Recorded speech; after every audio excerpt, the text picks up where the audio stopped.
Bonjour c'est Onde, j'espère que vous allez bien. Je vous retrouve aujourd'hui pour une vidéo un petit peu particulière. Comme vous le savez, je tiens à jour depuis plusieurs années un Project Life et en cette semaine 16 de l'année 2022, j'ai décidé de la faire version planner. Donc c'est un petit format un peu particulier, un petit peu différent de ce que je fais d'habitude. Donc voilà, je voulais vous montrer, en devancer un petit peu vos questions et vous montrer comment moi j'avais procédé pour faire cette double page qui me plaît beaucoup. Donc à tout de suite sur ma table de scrap. Alors, on se retrouve sur ma table de scrap du coup. Donc, la première chose que je voulais vous dire, c'est que moi j'utilise des pages A4. Ce sont des pages que j'achète sur Amazon. Elles sont en grammage 210. Je crois que c'est la marque Clairefontaine. Et du coup, c'est assez épais. C'est tout à fait adéquat pour ce style de projet. La deuxième chose que je voulais vous dire, c'est que moi je prépare mes photos. Donc, d'habitude, elles ont toutes les dimensions identiques. Mais là, pour ce projet-là, comme je voulais faire un côté avec 3 jours et un côté avec 4 jours, pour une question d'harmonie, je voulais que les 4 photos puissent être alignées en fait, voilà, sur le projet. Donc pour ça, j'ai redimensionné mes photos un petit peu différemment. Ici, elles sont en 4,5 par 7.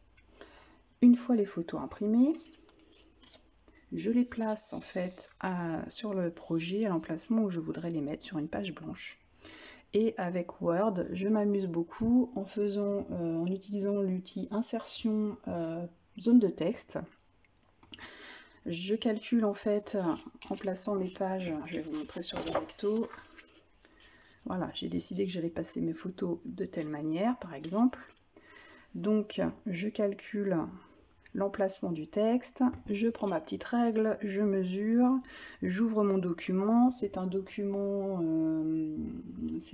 l'insertion zone de texte, ça permet en fait d'avoir une petite case qui peut se déplacer partout sur votre page, vous rentrez votre texte à l'intérieur, vous la placez en emplacement ici par exemple de 12 à 18, vous le laissez là, vous ouvrez un second insertion zone de texte, vous faites toutes les zones de texte comme ça. Moi ça me prend beaucoup de temps évidemment, surtout quand le projet est tout neuf et que je n'ai pas l'habitude.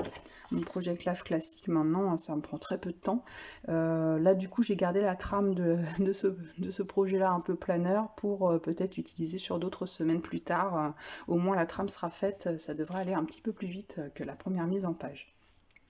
La deuxième chose que je voulais faire sur cette page-là, c'est les petites pastilles de chiffres que l'on trouve souvent sur les planners. Et comme j'en avais pas, du coup, j'ai dû chercher une police d'écriture. J'en ai trouvé une sur Dafont qui est bien sûr gratuite et qui s'appelle Number Pile.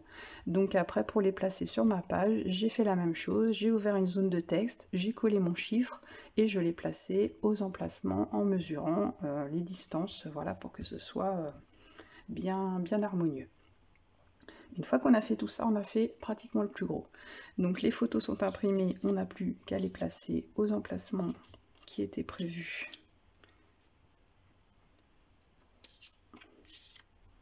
sur le projet.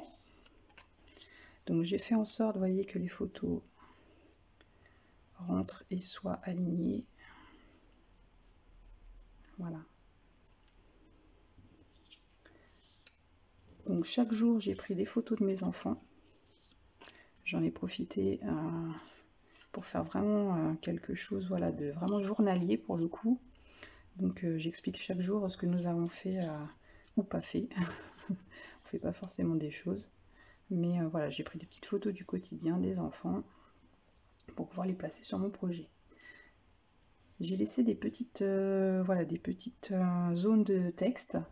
Donc j'ai préparé, comme je suis une grande scrap escargot, je mets énormément de temps. Donc j'ai préparé en fait déjà toutes les étiquettes. J'ai plus qu'à les placer en fait sur mon projet. Donc j'ai préparé aussi des petites feuilles, voilà, de couleur très claire, aux même dimension que les photos. Vous voyez, ça s'intègre parfaitement. Donc les tampons que j'avais prévu de placer, les petites étiquettes également, les tampons, les petits mots, tout ça sert parfaitement, mais pour gagner du temps je les ai préparés à l'avance, sinon j'ai dit vous y seriez encore avec moi.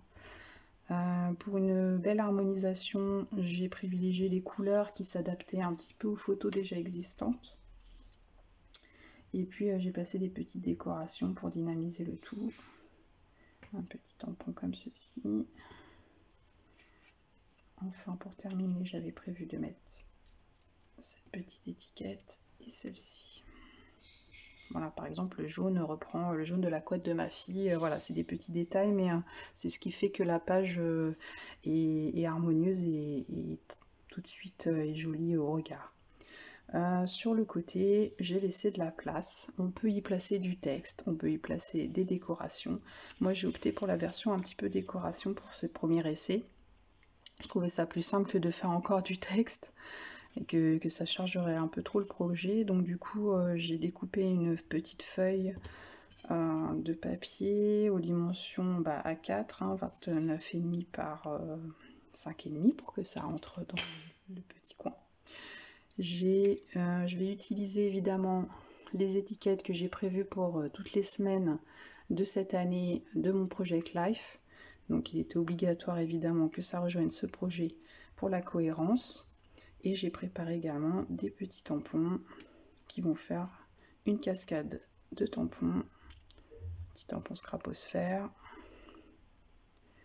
Des petits tampons des divers marques. Je crois qu'il y a Cartoscrap, je crois qu'il y a ID Swap, ça doit être Cartoscrap ou Florilège, je sais plus. Voilà, donc là ma page en théorie est terminée.